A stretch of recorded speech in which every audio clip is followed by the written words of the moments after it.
सचिन अहिर यांनी आदित्य ठाकरेंना आज सकाळी संपर्क साधून पक्ष सोडण्यासंदर्भातली भूमिका मांडली होती अशी माहिती सूत्रांनी दिली आहे। सचिन अहिर यांनी भारतीय कामगार सेना आणि बेस्ट कर्मचारी सेनेच्या पदाचा राजीनामा दिलेला आहे। गेल्या 3 दिवसांपासून सचिन अहिर हे उपमुख्यमंत्री एकनाथ शिंदे यांच्या संपर्कात होते अशी ही माहिती आहे। पुढच्या 2 वर्षाकरता उपसभापती पद हे सचिन अहिर यांच्याकडे असणार आहे।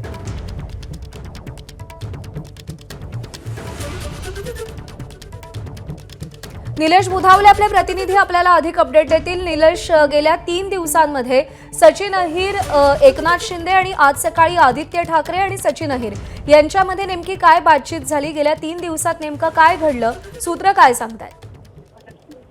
सचिन अहिर यांच्याशी थेट आपण संपर्क साधला आणि आपण एकंदरीत पक्ष सोडण्याचा निर्णय घेतल्यानंतर आदित्य ठाकरे असतील किंवा उद्धव ठाकरे असतील यांच्याशी आपलं काही बोलणं झालं होतं का या संदर्भामध्ये? ज्यावेळेस त्यांच्याशी चर्चा केली त्यावेळेस त्यांना स्पष्टपणे सांगितलं की आज सकाळीच आदित्य ठाकरे यांच्याशी संपर्क साधून आपण पक्ष सोडत आहोत अशा पद्धतीची स्पष्टपणे भूमिका जी आहे ती मांडली, अशा पद्धतीची माहिती देखील त्यांना दिलेली आहे।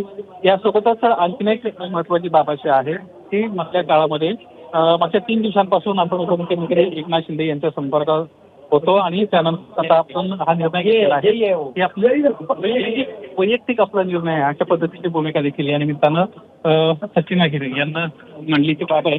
आता काही वेळातच पत्रकार परिषदेला सुरुवात होते। एकनाथ शिंदे आणि सचिन अहिर हे एकत्रितरित्या पत्रकार परिषदेसाठी एबीपी माझा, उघडा डोळे बघा नीट।